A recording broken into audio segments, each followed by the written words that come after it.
Professor Lappin, ladies and gentlemen, I begin with a confession. This is my first time in MacGill, unlike most of you in the audience, I suspect.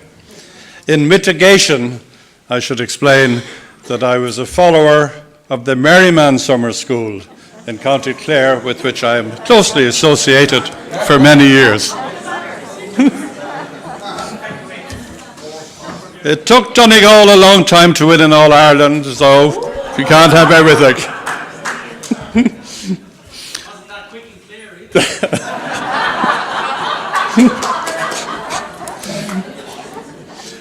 When I told my granddaughters, aged 21, 19 and 16, that I was speaking here this evening, they asked me what the topic was. When I said it related to foreign affairs, the youngest remarked, "It's a long time since you worked in that area." "Yes," says the middle girl, "you are yesterday's man." "No, you are not," said the wise oldest one. "You are not yesterday's man. You are the day before yesterday's man." You can see I have a hard time at home. For many years, the European Union has been part of the peace process in Northern Ireland. And I'm going to divert slightly from the theme that Pat has set, and indeed that was set earlier this morning, so forgive me, and in particular, forgive me if some of the things I say might offend some of you. After Brexit, we must continue to play a full part at the centre of the Union. There's no doubt about that. But not least we must do so because of the continuing need to keep the EU involved in Northern Ireland and in its peace process.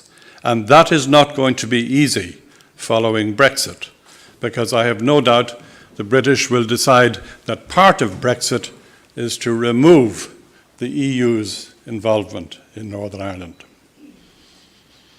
There have been 5 interlinked relationships involved in the Northern Ireland situation since the beginning of the Troubles. Firstly, obviously, the relationship between the 2 sections of the community in Northern Ireland. Secondly, the relationship between Dublin and London. Thirdly, the relationship between Dublin and Belfast. Fourthly, the involvement of the European Union, and fifthly, the involvement of the United States. There has, from an Irish nationalist perspective, been extraordinary progress in 4 of these areas. Who would have predicted in 1969 that the British would now allow Ireland, the Republic of Ireland, to have a role in Northern Ireland? Who would have predicted that American presidents would be involved? Who might have predicted that the European Union would be involved? So the progress has been enormous, and we should never forget that.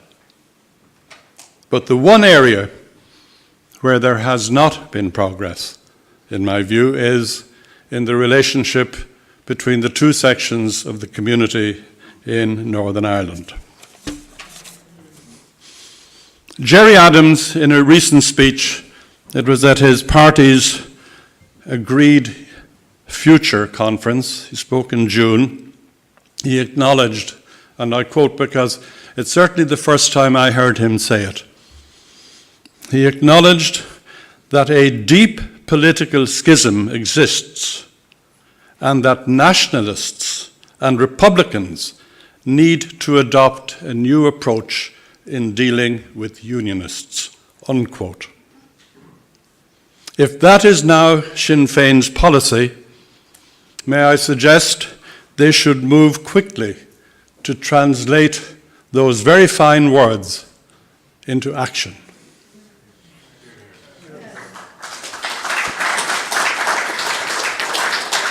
Recent elections in Northern Ireland have made it clear Sinn Féin have a strong mandate, and they can afford to be both brave and generous. There are no longer any fundamental external obstacles to the achievements of Sinn Féin's primary objective.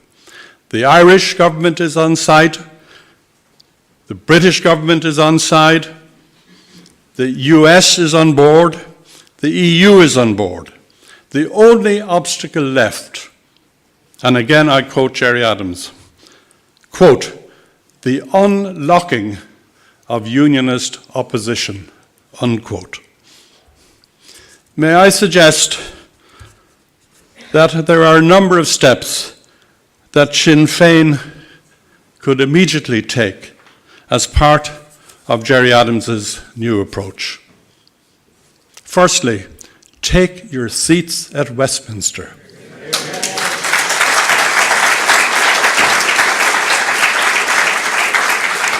Take a look at what Gerry Adams achieved there in the 60s when he succeeded after 45 years in getting Northern Ireland back on the Westminster agenda.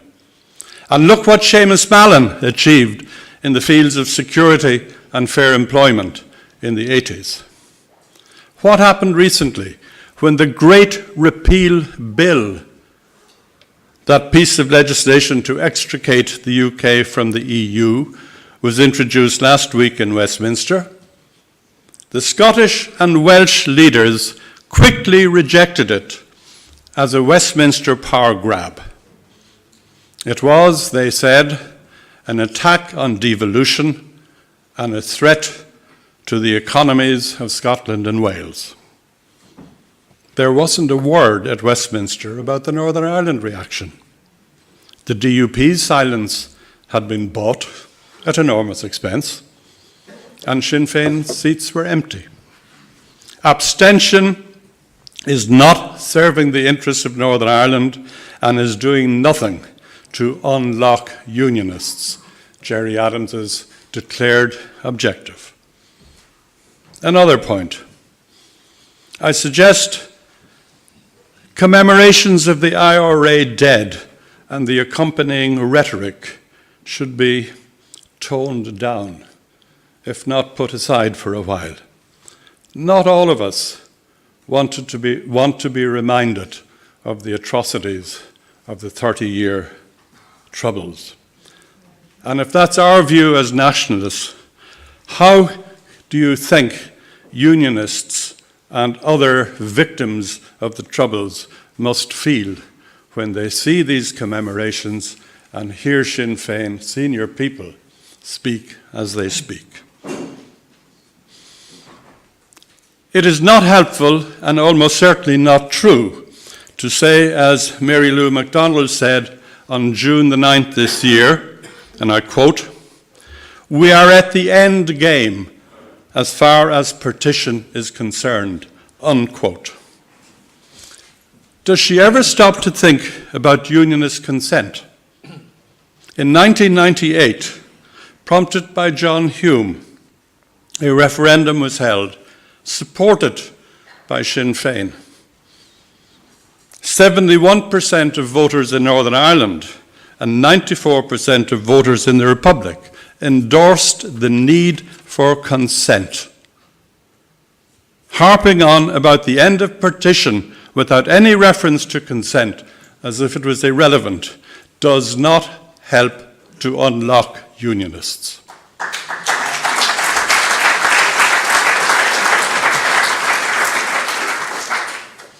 Reunification by numbers is neither desirable nor is it achievable.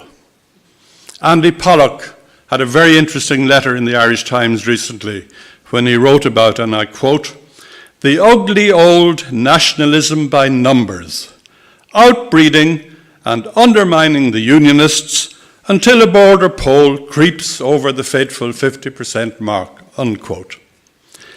There is no attraction, and in my view, no prospect, Brexit or otherwise.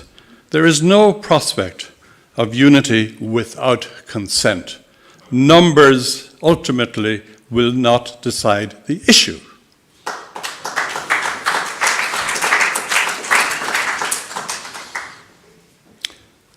another point I would suggest. Don't weaponize the Irish language. Compulsion and legislation was not a total success in our jurisdiction.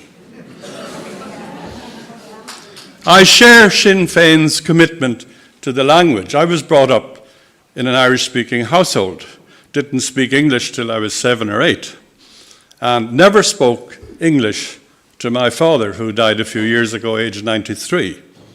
So I share the commitment to the language and the importance of the language. And I want it to have an appropriate place in Northern Ireland, but I believe that can best be achieved not by diktat handed down, but from the grassroots up. I conclude with a statement of the obvious.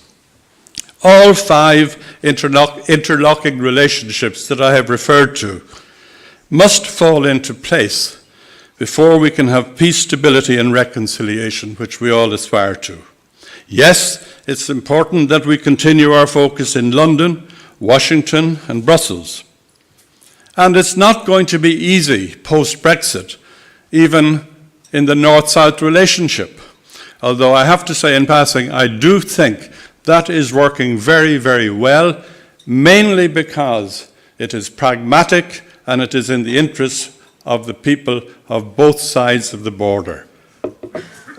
I was very impressed driving here yesterday, for example, to pass that building in Enniskillen, which is now the headquarters of Waterways Ireland. I happen to live on a waterway. I live on the Shannon in Killaloe. And we have a local office of Waterways Ireland in Scariff. And my boat has to be registered in Enniskillen. I like that. And I do think it's a good example of North-South cooperation, which is practical, is working, and is supported. In Northern Ireland context, however, nothing, in my view, is more important than the healing of the division. And that's something that cannot happen without Sinn Féin taking a huge jump and putting flesh on Gerry Adams's fine words. Sinn Féin is needed at Westminster, and it is needed in a devolved government in Northern Ireland. And the time is now. The risk to the Northern Ireland economy and to the peace process is potentially catastrophic, and it's much more severe than it is to other national and regional constituencies. The Irish government, and this has been referred to earlier, have done a remarkable job in ensuring that Northern Ireland is among the top priorities for the remaining 27 members of the European Union. But there's no voice of the people of Northern Ireland at a time when uniquely it could be amplified at the top of the European Union as never ever before. Sinn Féin supported Remain. Now they are, for reasons which can only be described as impenetrably obscurantist and unintelligible, placing abstractions above the concerns of the people they purport to represent. They have a once-in-a-lifetime opportunity to set the agenda, particularly the agenda for Ireland. We need a devolved government in Belfast. That's within the grasp of Sinn Féin and the DUP. We need full Northern Ireland representation at Westminster. That's within Sinn Féin's grasp. The Good Friday Agreement, stability and economic progress on this island needs to be protected now and after Brexit. Sinn Féin needs to play its part. Thank you very much.